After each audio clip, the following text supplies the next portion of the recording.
ఇంకొక పక్కన చూస్తే ముఖ్యమంత్రి మాట్లాడితే విశ్వసనీయతని మాట్లాడతాడు. సీమ ద్రోహి, రాయలసీమ ద్రోహి జగన్మోహన్ రెడ్డి. నేను చెప్పిన విషయాలు రేపు ప్రశ్నించండి, నిలదీయండి, సమాధానం చెప్పాల్సిన సవాలు కూడా విసురుతున్నా. సీమకు నేను నీళ్లు తెచ్చాను, జగన్మోహన్ రెడ్డి రాజకీయ హింస తెచ్చాడు, రాజకీయ హత్యలు తెచ్చాడు. నేను రాయలసీమని హార్టికల్చర్ హబ్గా చేశా, జగన్ సీమని వైసీపీ మాఫియాగా తయారు చేశాడు, సైకో రాజ్యంగా తయారు చేసే పరిస్థితికి వచ్చాడు. నేను ఒకే ఒక విషయం అడుగుతున్నాను, నాకేదో విశ్వసనీయత ఉంది, 90% ఎన్నికల హామీలు పూర్తి చేశానంటున్నాడు. నేను ఒక 7 అడుగుతున్నా సమాధానం చెప్పమని. నువ్వు 95 కాదు, నువ్వు మార్కులు ఇవ్వాలంటే ప్రజలు ఇవ్వబోయేది రేపు గుండు 0 అని మీకు అందరికీ తెలియజేస్తున్నా. నీ విశ్వసనీయత ఎలాంటిదంటే కేంద్రం మెడలు వంచి ప్రత్యేక హోదా తెస్తాన్నాడు, ఎన్నికల ముందు తెచ్చాడా అని మిమ్మల్ని అడుగుతున్నా, తెచ్చాడా అని మిమ్మల్ని అడుగుతున్నా. మద్యపాన నిషేధం చేయకపోతే 24లో ఓట్లు అడగనన్నాడు, చేశాడా అని మిమ్మల్ని అడుగుతున్నా. వారం రోజుల్లో సిపిఎస్ రద్దు చేస్తా అన్నాడు, చేశాడా అని మిమ్మల్ని అడుగుతున్నా. ప్రతి ఏటా జాబ్ క్యాలెండర్ ఇస్తా అన్నాడు, ఇచ్చాడా అని మిమ్మల్ని అడుగుతున్నా.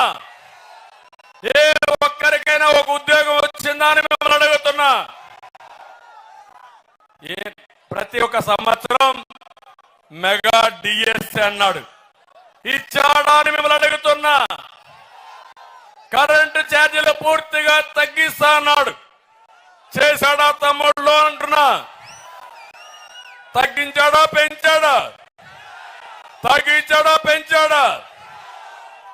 పోలవరం పూర్తి చేస్తా అన్నాడు, పోలవరాన్ని గోదావరిలో ముంచేశాడు.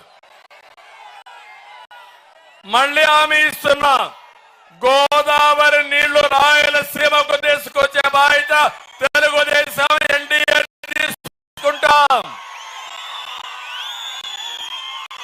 ప్రతి ఎకరాకు నీళ్లు ఇస్తాం, ఇది మా బాధ్యత. ఇదే కాదు, సంపద సృష్టించడం తెలిసిన పార్టీ తెలుగుదేశం పార్టీ.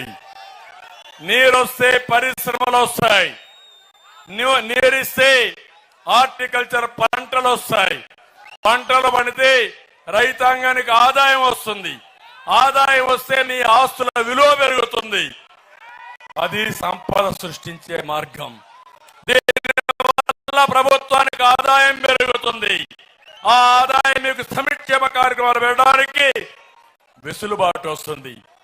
అందుకే నేను చెప్తున్నాను, మళ్ళీ మీ అందరికి హామీ ఇస్తున్నా, నేనేదో విమర్శించడమే కాదు, ఏమి చేయబోతామో చెప్పడానికి ఇక్కడికి వచ్చా. మా ఆడబిడ్డలకి ఆడబిడ్డ నిధి ప్రతి నెలకు 15,000 రూపాయలు ఇస్తాం. ఇద్దరుంటే 3,000 కుటుంబంలో, ముగ్గురుంటే 4,500, నలుగురుంటే 6,000. ఆంక్షలు ఉండవు, అందరికి ఇచ్చే బాధ్యత తెలుగుదేశం పార్టీది. రెండోది, తల్లికి వందనం, ఇద్దరికి